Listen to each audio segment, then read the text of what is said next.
नमस्कार. तर आज आपण करूया मलाई कुल्फी. ही कुल्फी करण्यासाठी जास्त वेळ दूध उकळण्याची पण गरज नाही आणि त्यामध्ये एक मी सिक्रेट पदार्थसुद्धा घालणार आहे. त्यासाठी व्हिडिओ शेवटपर्यंत पहा. इथे मी कढईमध्ये 4 चमचे साखर घेतली आहे आणि ही साखर आता कॅरमलाइज करून घ्यायची आहे. हे करत असताना गॅस अगदी बारीक ठेवायचा आहे. आता यामध्ये कोमट असलेले अर्धा लिटर दूध अलगद असे ओतायचे आहे. सतत ढवळायचं आहे म्हणजे साखर छान अशी विरघळली जाईल.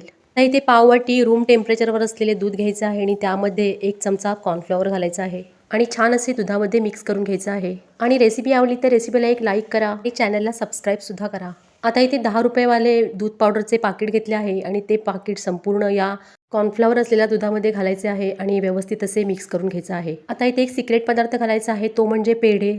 तर इथे मी 5 पेढे घेतले आहेत आणि ते मिक्सरला छान असे बारीक वाटून घेतले आहेत. आता इथे दुधाला उकळी आल्यानंतर त्यामध्ये कॉर्नफ्लॉवर आणि दूध पावडरची पेस्ट घालायची आहे आणि छान असं व्यवस्थित मिक्स करून घ्यायचं आहे. पेस्ट घातल्यानंतर सतत ढवळायचे आहे म्हणजे तळाशी चिकटणार नाही. आता इथे मिक्सरला बारीक केलेले पेढे सुद्धा घालायचे आहेत आणि ही दुधामध्ये विरघळेपर्यंत छान असे मिक्स करून घ्यायचं आहे. पेढे घातल्यानंतर त्यामध्ये पाव चमचा वेलची पावडर सुद्धा घालायची आहे आणि व्यवस्थित अशी मिक्स करून घ्यायची आहे आणि हे मिश्रण गार होण्यास ठेवायचे आहे.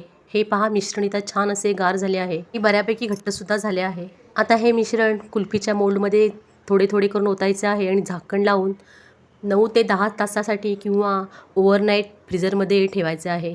हे पहा, 10 ते 12 तासांनी कुल्फी इथे तयार झाली आहे. आता एका पसरट भांड्यामध्ये पाणी घ्यायचं आहे आणि त्यामध्ये कुल्फीचा मोड पाण्यामध्ये धरून ठेवायचा आहे आणि कुल्फी छान अशी सोडवून घ्यायची आहे. ही पहा, कुल्फी मस्त अशी तयार झाली आहे आणि कुल्फीवर अजिबात आईस क्रिस्टल तयार झालेले नाहीत. तुम्ही व्हिडिओमध्ये पाहू शकता. हे पहा, इथे आता कुल्फी मी कटसुद्धा करून दाखवते आहे. कुल्फीला लागणारे सर्व साहित्य मी डिस्क्रिप्शन बॉक्समध्ये दिले आहे, नक्की चेक करा आणि अशी क्रीमी कुल्फी तुम्हीसुद्धा करून पहा. आणि आवडली तर रेसिपीला एक लाईक करा आणि चॅनलला सबस्क्राईबसुद्धा करा. रेसिपी पाहिल्याबद्दल सगळ्यांचे खूप खूप धन्यवाद.